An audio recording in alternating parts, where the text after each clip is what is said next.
ხორავას ნომერი 4 ქუჩის მაცხოვრებლები საკრებულოზე იმყოფებოდნენ. მათ ადგილობრივ თვითმმართველობას დახმარების თხოვნით მიმართეს, რათა პოტენციურ ინვესტორს მათი კორპუსის ადგილზე მშენებლობის წამოწყების სურვილის შემთხვევაში გარკვეული შეღავათები დაუწესოს მერიამ. 2025 წლის იანვარში ხანძარმა ფაქტიურად მთელი კორპუსი გაანადგურა და 17-მდე ოჯახი ღიად ცის ქვეშ დატოვა. ახლა ისინი ქირით არიან გაყვანილნი. Ჩვენ დღეს საკრებულოს მოვმართეთ თხოვნით კოეფიციენტთან დაკავშირებით. Ჩვენი საცხოვრებელი კორპუსი გასულ წელს იანვარში დაიწვა, 1 წელია მიმდინარეობს ინვესტორთან მოლაპარაკებები, მაგრამ სამწუხაროდ კოეფიციენტის სიმცირის თუ სხვადასხვა პრობლემების გამო ჯერჯერობით ვერაფერი წინსვლა ვერ მოვიპოვეთ.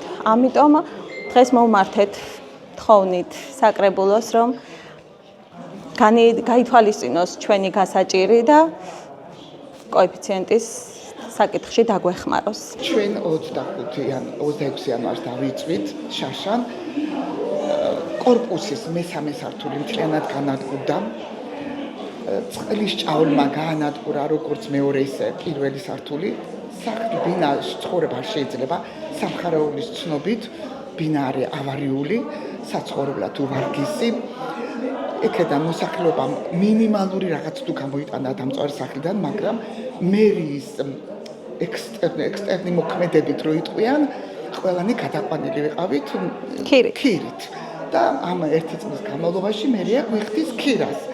რისთვისაც ძალიან დიდი მადლობელი ვართ მერიის, მაგრამ გაჭირება ჩვენ ის არის, რომ სანამდე უნდა ვიყოთ ქირაში, გვინდა რომ მერიის დახმარებით მოვიპოვოთ ეს კოეფიციენტი და დავაინტერესოთ ინვესტორი, აგვიშენოს ახალი კორპუსი და მოსახლეობაც კმაყოფილი დარჩება და მე ხელმძღვანელობაც კმაყოფილი იქნება. ხელისშემცვლელი პირობებიც გვაქვს და თქვენ საკრებულოს ხტომაზე, რომ მოსახლეობა დიდ ფარცი თხოვს.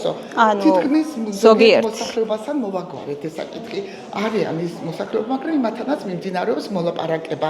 ჩვენ მიწაზეც არის დადგმული კომერციული ფართი და ცოტა ეწინააღმდეგება დანგრევას და მასანაც მოლაპარაკება მიმდინარეობს და მე მგონი შედეგს მივაღწევთ და შეთანხმებით აღარ ვიქნებით ეს 18 მოსახლე სხვის კერაზე ვიქნებით ჩვენ სახლებში და მივაღწევთ მშვიდობიან ცხოვრებას.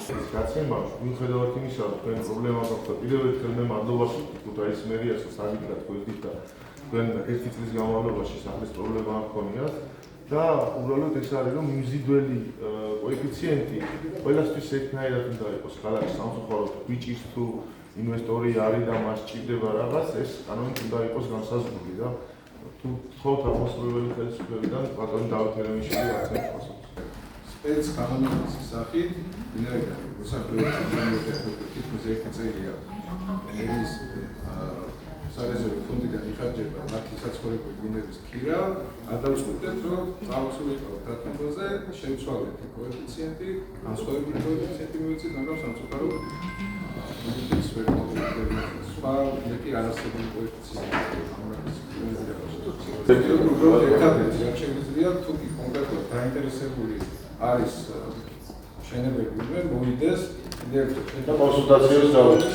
შეიძლება იმხელა სიმაღლე ვერ აიღოს, მაგრამ მაქსიმალურად დავეხმაროთ იმაში, რომ მაქსიმალურად აითვისოს ეს აი ეს ინვესტორები თქვენთან ჩდება, შეიძლება რომ მოვიდეს და მერიაში უფრო დეტალურად რომ ვისაუბროთ, რომ მაქსიმალურად ხელშეწყობა იქნება, თუმცა რაც ეხება იმას, რომ რაღაც ზღვარია, რასაც ვერავინ გაზავალთ, ეს ჩვენი ქალაქია და ჩვენ ყველა ფონდებულებს ვართ, ამის წესით დავუსვათ, ამის იქეთ ვერ წავალთ.